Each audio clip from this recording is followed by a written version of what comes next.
आज की मंगलमय यात्रा के लिए कितना अच्छा शुभ मुहूर्त है कि मैं अपने पोते के साथ, पार्थ के साथ तीर्थ यात्रा पर जा रहा हूँ। कभी ऐसा था कि मैं कृपाल छोटा सा था, अपनी दादी जी के साथ इसी तरह तीर्थ यात्राओं पर निकलता था। पहली यात्रा दादी के साथ हमने गोवर्धन की थी, गिरिराज बाबा की।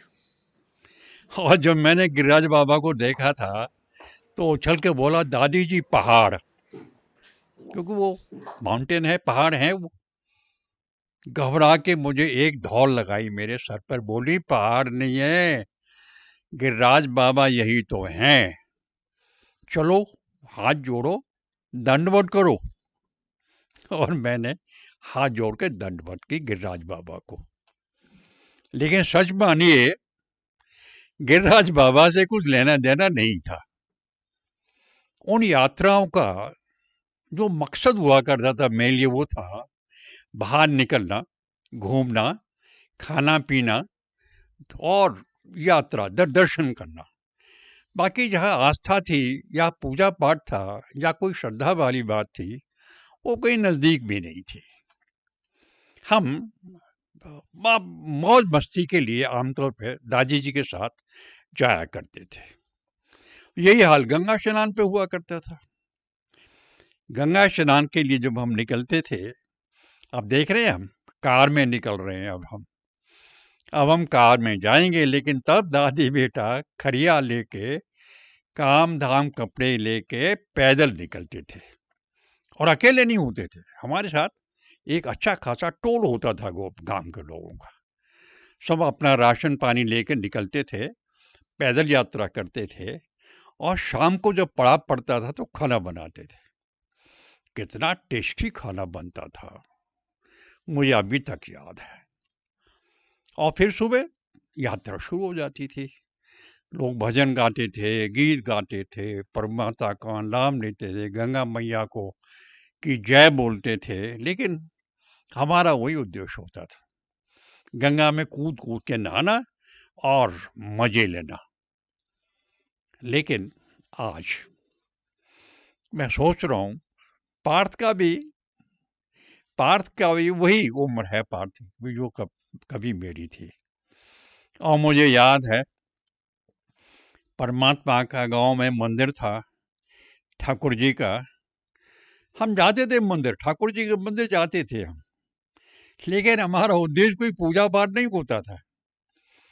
वहाँ शनिवार को प्रसाद बढ़ता था और कोई अपना बतासे बांटता था, कोई चुनौरी बांटता था।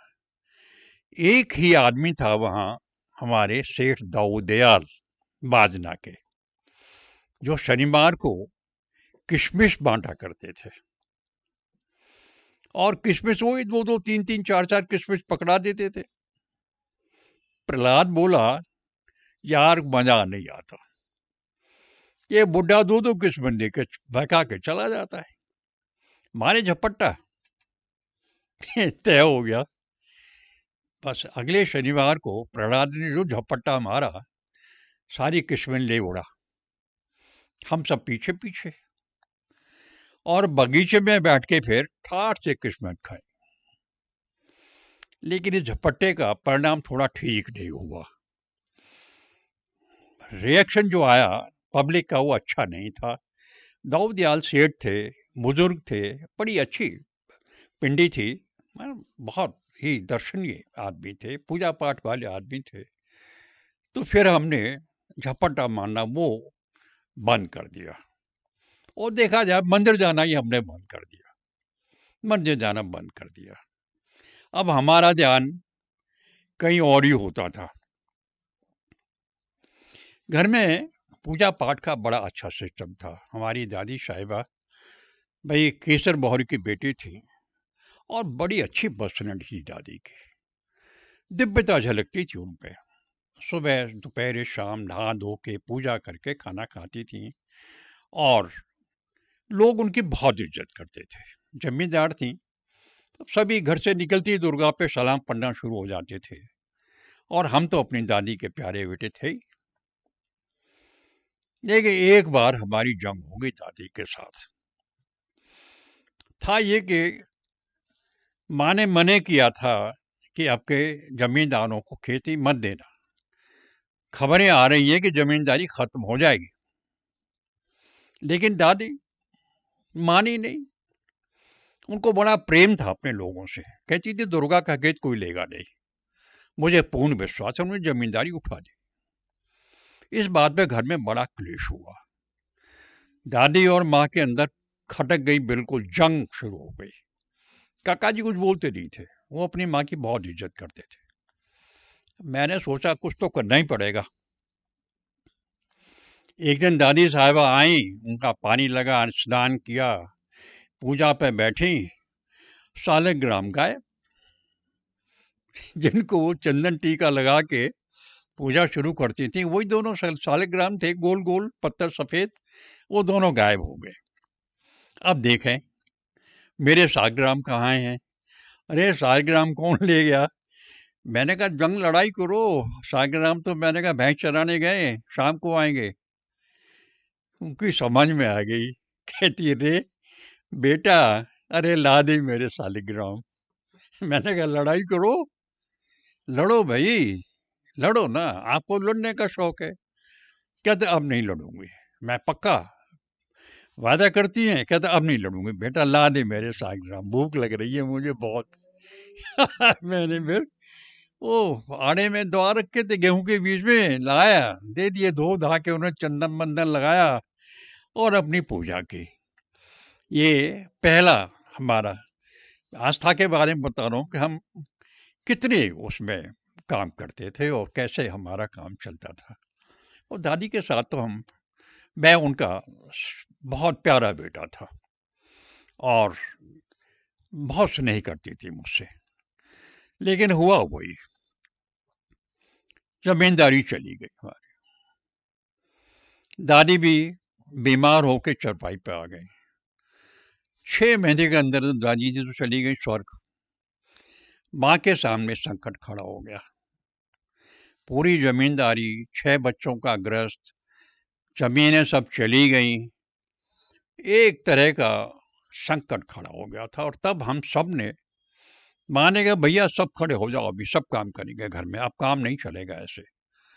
उन्होंने सब अपने जितने भी नौकर चाकर थे, वो अपने कारिंदे वारिंदे सबको भगा दिया और हमने एक नया युग शुरू किया। अब एक नया युग का आरंभ था। उस नए युग में जो सबसे बड़ा कांड मेरे सामने आया वो एक था। आप जानते हैं उन दिनों गांव की परंपरा बहुत नीट और क्लीन थी। हम सब एक दूसरे की बहन बेटियों को बहन बेटी ही मानते थे। उन दोनों ये लव मैरिज और ये जो अभी काम शुरू हो गया है उस तरह का, वो था ही नहीं। लेकिन एक गब्बर जी थे हमारे और एक कलबतिया, दोनों प्यार कर बैठे। अब गब्बर और कलबतिया का प्यार शुरू क्या हुआ, एक उन्माद खड़ा हो गया। घर वालों ने कलबतिया की दूर शादी कर दी। सोचा कि ना रहेगा बांस न बजेगी बांसुरी, कलबतिया को बाहर भेज दिया। लेकिन गब्बर कहाँ माना। पता नहीं कैसे लगाया उसने तिकड़म और कलबतिया को भगा के ले आया। कलबतिया उसके अंदर भाग के आ गई। ये एक दूसरी खबर। अब तो कस्बे में पूरे में तमाशा था कि भाई कलबतिया को भगा के ले आया और ये अच्छी बात नहीं है, बुरी बात है, फलाना है, ये है। और उसे ससुराल वालों ने आके पंचायत जोड़ दी। पंचायत जबरदस्त पंचायत थी साहब। और उन्होंने कहा जी ये तो हमारी बहू है, हमें आप इसको दो। पंचों ने भी वही, पंच क्या करें भाई, बहू तो उनकी थी, पंच कैसे मने कर देते। पंच ने कलबतिया को बुलाया, गब्बर को बुलाया और कहा भाई ये तुम्हारी बहू है, अगर तुम्हें ये ले जाने उसको ले जाओ, हम इसमें अड़चन नहीं डालेंगे। वो गबरू जवान था, कलबच्चिया की जिससे शादी हुई थी, उसने उठाया कलबच्चिया को, डाला कंधे पे और चल पड़ा। बाकी उसके सब साथ चल पड़े। कलबच्चिया ने जो दुहाई दी गांव की, जो रोना पीटना शुरू किया, रोंगटे खड़े हो गए। मैंने कहा भाई, चंडाल चौकड़ी को मैंने कहा भाई ये तो गलत बात है यार, ये कलबच्चिया को लिए जा रहा है और वो रो रही है। ठीक है, उनका दोनों का प्यार है तो उसके साथ रहना चाहती है वो। एक इशारे की देर थी, हम लोग टूट पड़े। जंग लड़ी हमने, जंग। कलबच्चिया को छीन लिया और ले जाके गब्बर के घर में कलबच्चिया को जमा कर दिया। कहा तुम यहाँ रहे अंदर, अब हम देखेंगे तुझे कौन लेने आता है। अब इसका हमें उम्मीद थी, पता नहीं पंचों की क्या प्रतिक्रिया आएगी, लेकिन सच मानिए चुप चुप लोगों ने हमें कहीं शाबाशी ही दी। कलबच्चिया बहुत खुश थी और हमारा काम भी हो गया। एक इनाम पा गए हम कि हमने दो प्रेमियों को मिला दिया। ये हमारी उस वक्त की बाजना की एक नई उपलब्धि थी।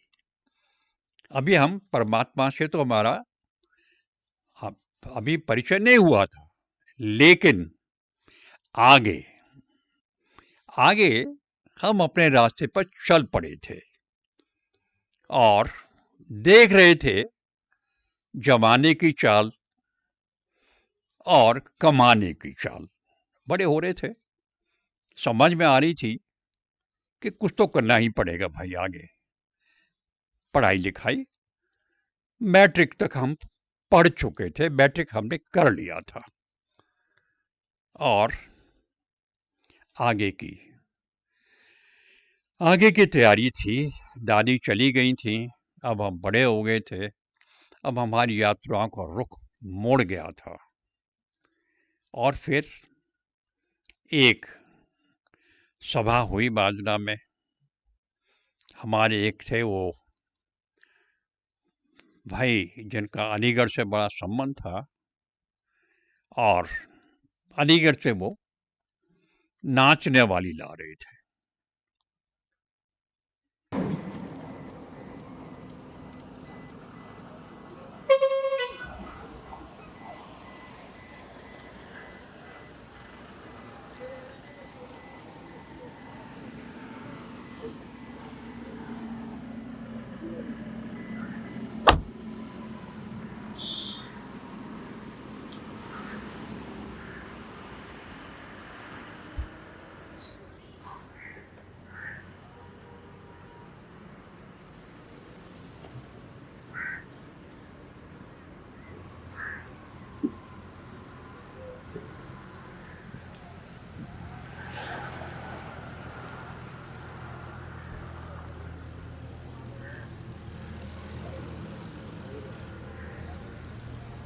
अभी तक का सफर कैसा रहा पापा जी?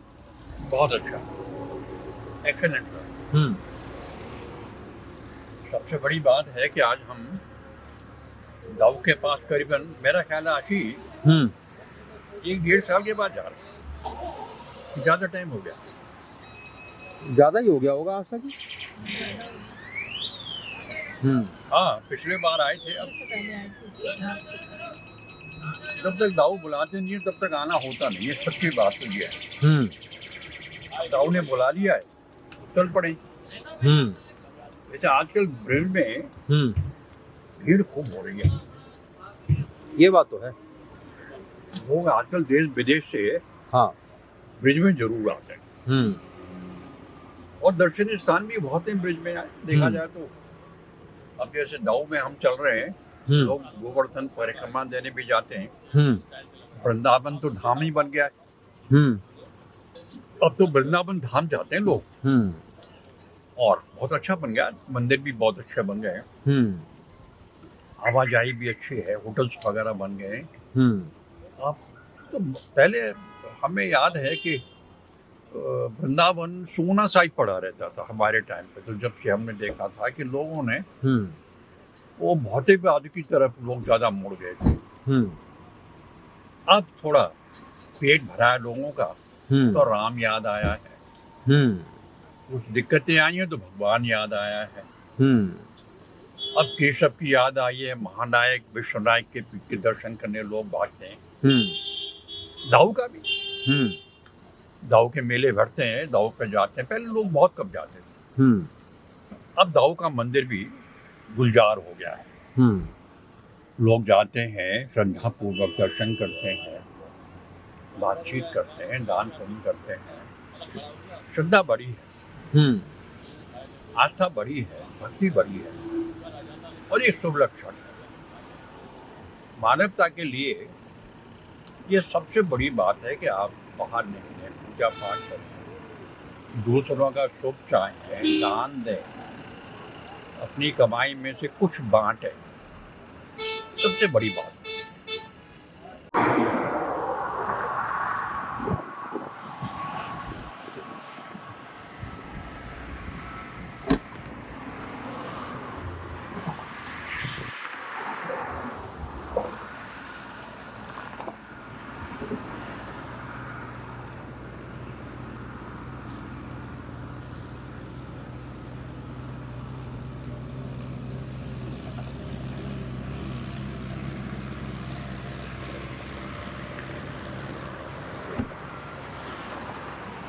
यहाँ क्यों रुकवाया पापा जी?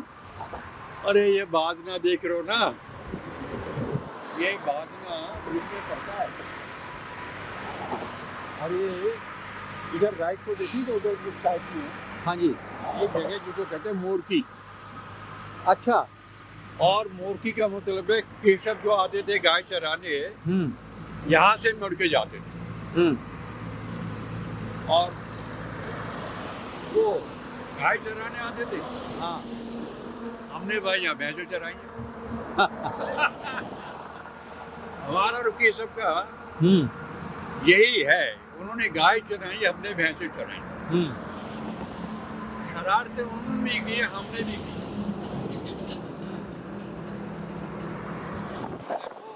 नटखट थे तो उनसे कम नटखट हम भी नहीं। हम पक्का रेटिंग अपार स्कोर था यहाँ। अच्छा। जो अच्छा बुरा होता था, हाँ, उसमें हमारी भागीदारी जरूर होती, चाहे जो हो। हाँ, और किसी की गाजर उखाड़नी हो, हाँ, किसी कैसे पूरी लानी हो, अच्छा, कोई सपोज करो भाई उसने वो लगा रखा है बगीचा और आम नहीं खाने देगा, तो फिर आम और जामुन का हमला होगा ना। मजाल है, मान यहाँ साले ऐसी की तैसी कर देते और आगे लाते, तो मौज करते। एक लास्ट की घटना है। अच्छा। तो लास्ट बदमाशी हमने की थी, मुझे जहाँ तक याद है। हाँ, यहाँ एक मंडली आ रही थी, हाँ, किसी बारात में, और अलीगढ़ से वहाँ पे कुछ महिलाएं आ रही जिन्होंने डांस गाना करना था। अच्छा। उस दिन ऐसा था कि स्वांग दान जो होते थे, नौटंकी वगैरह, उसमें लड़के ही लड़कियां बन के नाचा करते थे, और से स्टेज पे नहीं आते, और इसको अच्छा भी नहीं माना जाता था। ये समाज इसको एक्सेप्ट नहीं करता था। लेकिन कुछ ट्रेंड ब्रेकर थे हमारे यहाँ। एक हमारे अल्लाह नूर भाई थे, अलीगढ़ से उनका वो संबंध था, तो वो अपना बुला रहे थे कि भाई नाच गाना कराएंगे, और उसकी पब्लिसिटी खूब की उन्होंने। अब नया नया काम था, लोगों ने तो आना ही था। वो बहुत बड़ा एक विशाल जगह थी, वहाँ पे उन्होंने बनाने अपने प्रयोग किया, और वहाँ उनका प्रोग्राम था। तो हमारी चंडा चौकड़ी ने पूछा, भाई हम क्या करें? ये तो अच्छी बात है, ये महिलाएं बुला रहा है और नचाएगा उनको और गवाएगा, ये तो खिलाफ जाए ये बात हमारे, ये बात अच्छी नहीं है। इसका कोई किया नहीं। वैसे कोई कहने से तो मानने वाला नहीं था, क्योंकि भाई लोगों का, लोग भी खुश थे, पहले हो रहा था तमाशा, बहुत बड़ा आयोजन, लोग घर से जमा हो रहे थे, महिलाएं आ चुकी थी, सब काम बंदोबस्त हो चुका था। हमारी पार्टी ने देखा वेन्यू के साथ में एक छोटा खंडर घर पड़ा, और खंडर घर में एक बटोरा रखा हुआ था, अच्छा। कंडे वाला, उपले जो होते ना ये, हाँ जी, हाँ जी। ये बना हुआ था। तो हमने कहा यार इससे अच्छा तो कोई मौका नहीं मिल सकता, ये तो एक अच्छा लॉन्चिंग पैड है हमारा, हमला यहीं से जाना चाहिए। बस पार्टी हो गई। तो शाम को सबसे पहले जाके अपने ऑफिस कर लिया, वो अपना जाके और बटोरा को तोड़ के उसमें कंडे निकाल लिया उसमें से। अब जैसे ही चिकाड़ा बजा, और बहना आना शुरू हुई, एक कंडा गया स्टेज पे जाके लोग, अरे यार ये क्या हो गया। फिर थोड़ा शांत हुआ, मामला चुप हुआ। फिर हमने कंडे स्टेज पे भी जाने दिए, पब्लिक में भी जाने दिए। मैंने कहा आपको फुल अटैक हो जाए। जहाँ कंडा गिरे वो उसको कंडे को फेंके। ऐसा जूता चला वहाँ, ऐसा गदर मचा, औरतों को बचा के ले गए वहाँ से, और पब्लिक टूट के पड़ी।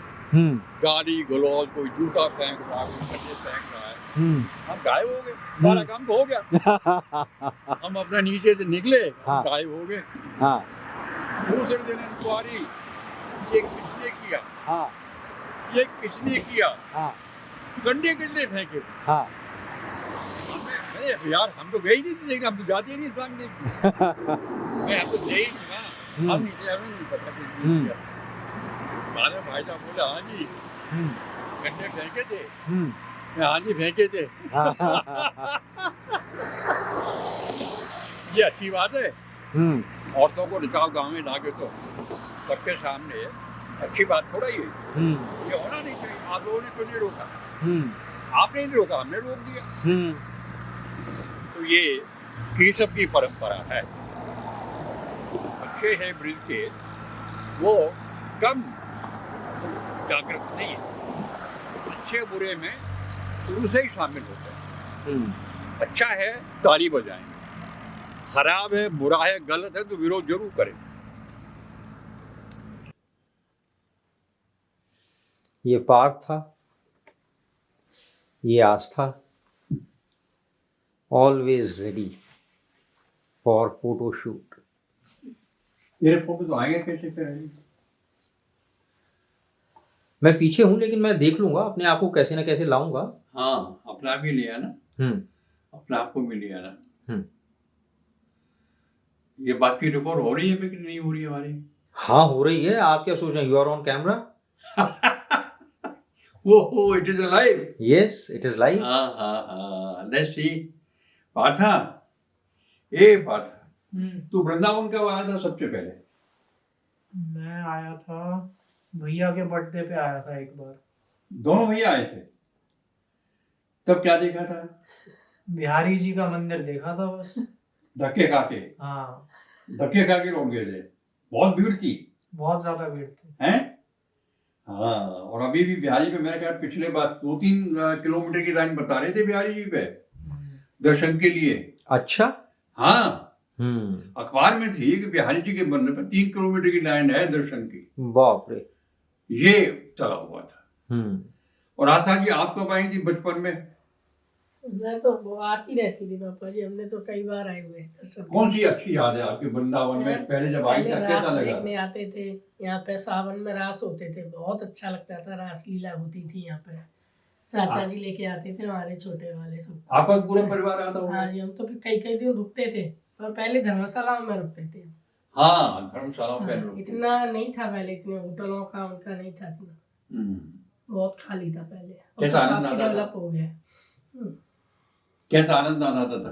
अच्छा लगता था बहुत पापा जी, रास तो बहुत अच्छा लगता था। और आज हम इतने दिन के बाद में मैं यहाँ सबसे पहले 57 में आया था, 57 में हम राया आए थे हाई स्कूल का ध्यान देने के लिए। बीच में पेपर में गैप था, यार दोस्त बोले चलो वृंदावन घूम के आते। चलो भाई, केशव की नगरी है। पहली बार मैं तब वृंदावन आया था, और तब का वृंदावन में आपको अगर बताऊं, ईमानदारी की बात बताऊं, एक लुटा पिटा छोटा सा कस्बा लगा था वृंदावन। इतनी कोई रौनक तब नहीं थी यहाँ। कोई भूरा भटका कोई साधु आ जाता था, या लोग रहते थे, या जो अपना निर्वाण में लोग आगे थे या वो रहते थे। मंदिरों में कोई ज्यादा भीड़ नहीं थी।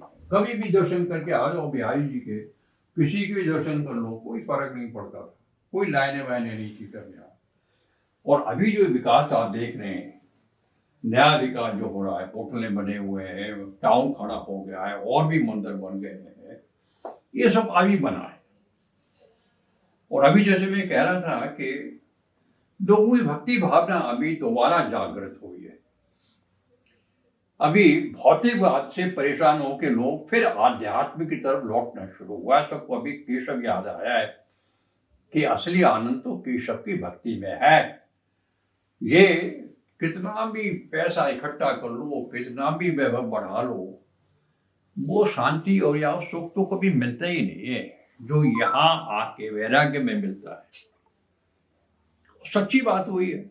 तभी आप देखें आज वृंदावन धाम हो गया। अब वृंदावन धाम बोलने लगे। अब लोग वृंदावन धाम के लिए जा रहे हैं, आ रहे हैं, परिक्रमा भी लगा रहे हैं, दर्शन भी कर रहे हैं, दान पुण्य भी कर रहे हैं, और कुछ ले ही जाते हैं यहाँ से, और यहाँ से बहुत कुछ लेके जाते हैं। भाई जो यहाँ मिल जाता है, ब्रिज में मिल जाएगा या भारत में मिल जाएगा, आध्यात्म में मिल जाएगा, भौतिक बाद में मिलता नहीं है। वहां असंतोष ही मिलता है।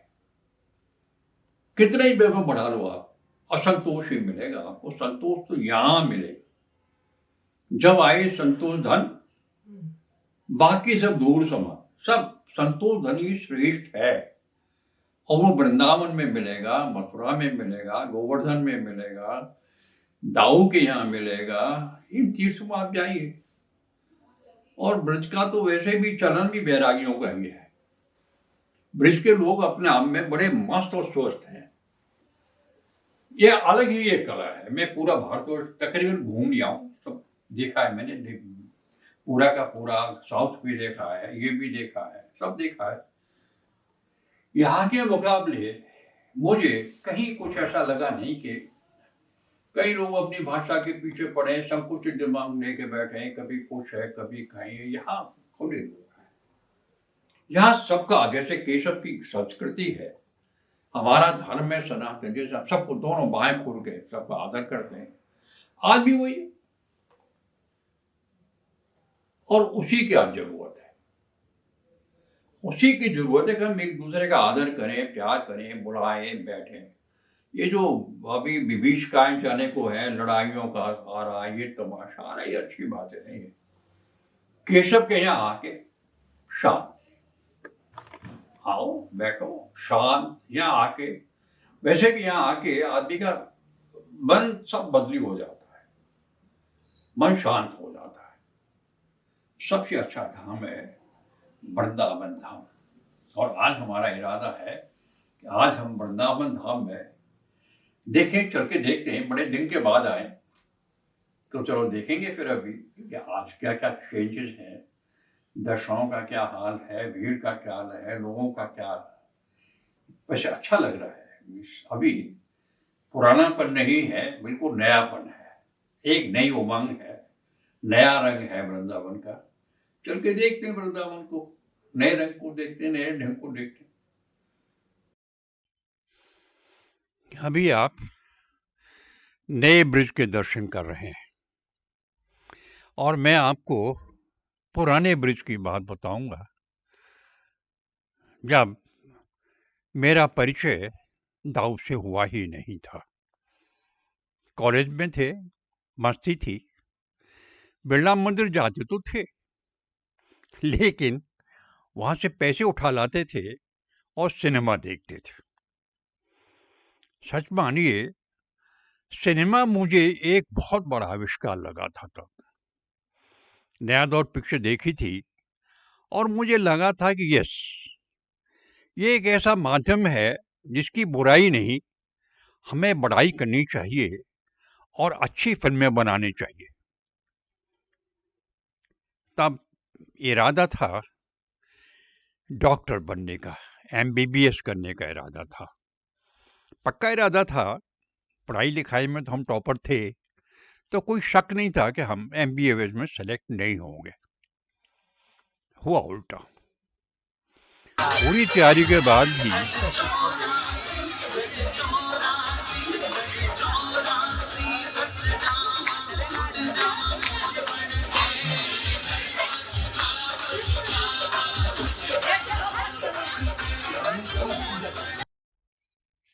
हम इम्तिहान में ही शरीक नहीं हो पाए। दाहिने हाथ के अंगूठे में विसारा लग गया और रात दिन सोने का होश नहीं, खाने का होश नहीं। मेरे जो दो मित्र थे जिनकी मैंने तैयारी कराई थी, प्रदीप और देवा, दोनों सेलेक्ट हो गए और MBBS में उनका एडमिशन हो गया। मैं देखता ही रह गया। निराशा का ठिकाना नहीं था, मन बिल्कुल खराब हो गया था। जैसे तैसे करके सोचा चलो एडमिशन लेते हैं BSc में, अगले साल इम्तिहान देंगे। लेकिन हालात ऐसे बन गए, मजबूरियां ऐसी सामने आ गई कि कॉलेज भी छोड़ना पड़ गया। चले आए बाजना। सब कुछ लुट गया था, सब कुछ मिट गया था, घोर निराशा थी। लेकिन एक ही चीज थी जो नहीं मरी थी, और वो थी गजेटेड ऑफिसर बनने की एक अभिलाषा। मन था कि गजेटेड ऑफिसर तो बना आ जाए। लोगों ने मजाक भी की थी, कहा था गई बिल्ली गई मुर्गी दड़बे में, गया घर, बन गया गजेटेड ऑफिसर। इसी अभिलाषा ने एक दिन कहा भाई निकलो, बाजना में क्या दो। 14 आने पैसे जेब में थे, निकले अलीगढ़ के लिए पैदल खैर तक। फिर बस में लेके पैसे अलीगढ़ पहुंचे अपने परम मित्र के पास, और जब उसको कहानी बताई तो उसकी आंखें भर। क्या करना, कहा आप एडमिशन यहाँ ले लो। अच्छा नहीं हो सकता। दूसरे दिन उसके भाई को भर्ती करने गया था, और वहाँ एक सुविधा मेजर ने कहा आप भर्ती हो जाइए, कम से कम ब्रिगेडियर बन के रिटायर होंगे। मैं नहीं माना और उसके कैप्टन से बात की। कैप्टन साहब ने भी मुझे कहा कि हाँ सर्विस सिलेक्शन बोर्ड आप फेस कर सकते हैं और ऑफिसर बनेंगे आप, ये हम आपको कह सकते हैं, बाकी आपकी किस्मत। मैं भर्ती हूँ, आर्मी में चला गया। सर्विस सिलेक्शन बोर्ड करने भी पहुँच गया फेस, और मैं सेलेक्ट भी हो गया। लेकिन मेडिकली रिजेक्ट। लेफ्ट आई में, बाईं आँख में कॉर्निया बताया डॉक्टर ने, और कहा कि चश्मे लगाने के बाद भी इम्प्रूवमेंट नहीं होता है, और परमानेंट रिजेक्ट कर दिया।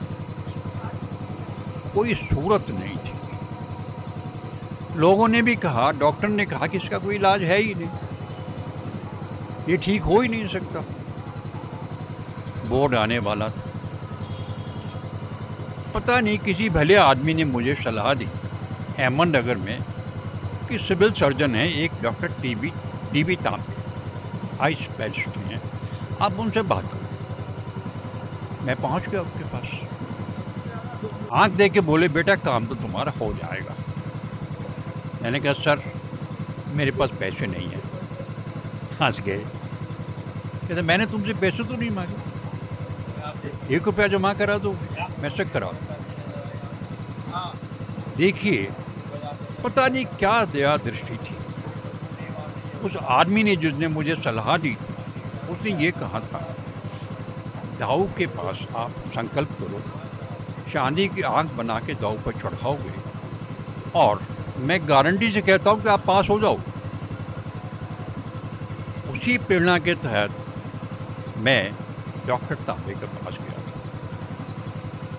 और डॉक्टर तांबे ने कहा, जब मेरा बोर्ड आया पूना, वहाँ मेजर जो मेजर हैं वहाँ वो मेरे शिष्य हैं, तुम उनको मेरा नाम बता देना, मेरी चिट्ठी दे देना और ये चश्मा जो मैं बना के दिया ये दिखा देना, पास हो जाओगे। फिर भी बात होती है मुझे टेलीफोन कर देना, मैं तुम्हारा केस लड़ूंगा। मैं पास हो गया था। मैं दाऊ के पास पहुंचा, मैं दाऊ पे आंख चढ़ाई थी। ये मेरा पहला परिचय था दाऊ के साथ, पहली सफलता थी। मैं अभिभूत था, मैं आभारी था। अब मेरे साथ दाऊ के लिए श्रद्धा थी, भक्ति थी, सम्मान था। और फिर दूसरा वक्त फिर आया, कमीशन मिल गया, शादी हुई और शादी में व्यवधान फिर पड़ गया। कोई सूरत नहीं थी कि शादी हो जाएगी, लेकिन मैं क्योंकि कुसुम को कह चुका था, चिट्ठी भी लिखा था, परिचय भी हो गया था, मैं नहीं चाहता था कि मैं शादी ना करूं। दाऊ का स्मरण किया, फिर दाऊ की शरण में गया और मेरा काम हो गया। मेरा मित्र पहुंच गया और हमने शादी करी। ये दूसरा आशीर्वाद था जो दाऊ से मिला था। इसके बाद एक बड़ी मुसीबत और पहुंच गई जिंदगी में, और वो था 71 का युद्ध। अब हम एक परिवार थे, मैं था, कुसुम थी और आशीष था, हमारा बेटा जो 6 महीने का भी तब नहीं था, छोटा था। लड़ाई में जाना था। मेरे पापा आगे थे लेने के लिए, भाई भी आ गया था लेने के लिए कुसुम को। कुसुम जा रही थी तो उसकी आंखें थोड़ा नम हुई, तो मैंने बरजा में ये नहीं, तुम दाऊ के लिए संकल्प उठाओ, दाऊ से मदद मांगो, दाऊ हमारे साथ हैं।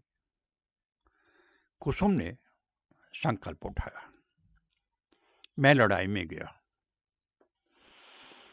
और सच मानिए एक वक्त ऐसा था, लड़ाई में जब हम हमला कर रहे थे, मेरे साथ आदमी जो खड़ा था हवलदार, उसको 13 गोलियां लगी और मुझे एक भी नहीं लगी। मुझे छुआ तक नहीं गोली ने, कंधे से कंधे मिला के हम खड़े थे। मैं हैरान था, मुझे लगा दाऊ मेरे साथ है। दूसरा मुकाम आया कैप्टन मंजीत का। मुझे कलसूद ने खूब कहा, 15 मिनट का काम है यार, चल करके आते हैं। मैंने कहा मैं नहीं जाऊंगा, मंजीत आ रहा, मंजीत जाएगा, मेरा काम खत्म, मुझे ऑर्डर है यहां से जाने के। पहली बार मैंने रिफ्यूज किया था कलसूद को। मंजीत पहुंच गया था, चाय पी थी और मंजीत उनके साथ रेकी के लिए चला गया था। मैं जलालाबाद पहुंच गया था। सुबह 6 बजे जब मैं पहली बार पहुंचा था तो कर्नल कोशन ने मुझे एक ही न्यूज दी थी, मंजीत इज नो मोर। मैं हैरान था, दंग रह गया था। मंजीत और कर्नल सूद 6 आदमी के साथ जीप चली गई थी माइनफील्ड में और सब के सब मर गए थे, 6 के 6। शायद मुझे लगा दाऊ ने मुझे फिर बचा दिया। और फिर एक बार 5 दिन की छुट्टी के बाद लौट के गया था तो मुझे खबर मिली थी, जो अफसर मुझे रिप्लेस करने आया था Ashok, he was no more. Trench में सीधा गोला गिरा था और उसकी मौत हो गई थी। कमाल था। मैं फिर हैरान था। और जब मैं लड़ाई से लौटा, मैं, कुसुम और आशीष, हम तीनों दाऊ दर्शन के लिए गए थे। मुझे याद है जब मैं पहली बार लड़ाई से आया था तो मेरा बेटा देख के बोला था, अम्मा, नाना जी, जो मेरी मूछें बहुत बड़ी हुई थी, और लड़ाई का अब जानते हैं क्या हालत हो जाती है। नहीं बेटा, तुम्हारे पापा हैं। और मैंने अपने बेटे को बाहों में लिया था। बाप बेटे हम खूब खेले थे, मस्ती मारी थी। तब जाके कहीं लड़ाई का भूत मेरे दिमाग से उतरा था। उसके बाद जिंदगी में जब भी हमें कोई मुश्किल आई, हमने दाऊ को याद किया, दाऊ का संकल्प उठाया, दाऊ के चरणों में गए, दाऊ के दर्शन किए, श्रद्धा विनत भाव से दाऊ पर प्रसाद चढ़ाया और आशीर्वाद लिया। ये हमारा परिवार बन गया था और दाऊ की शरण में जाने के लिए, दाऊ के शरण में जाने के लिए हमारी अभी परंपरा बन गई थी।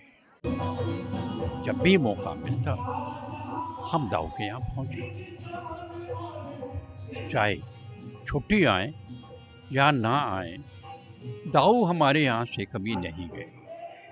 कुसुम तो पूजा करने लगी थी, हमारे घर में पूजा पाठ का रिवाज भी शुरू हो गया था और हम एक तरह से मान बैठे थे जिंदगी में अगर कुछ है, श्रद्धा और विश्वास से, पूजा पाठ से सब कुछ आसान हो जाता है। अपने घमंड में आदमी घूमता रहे, अपने घमंड में आदमी सोचे कि वो बहुत कुछ कर जाएगा, संभव नहीं होता है। परमेश्वर की शरण में जाने के बाद एक नई ऊर्जा मिलती है, नया विश्वास मिलता है, नई प्रेरणा मिलती है, असंभव काम भी संभव हो जाते हैं, जैसे कि मेडिकल बोर्ड का काम। और ये मानेंगे, अभी हम देख रहे हैं, आपने नया ब्रिज देखा है, मैं भी देख रहा हूँ, आप भी देख रहे हैं।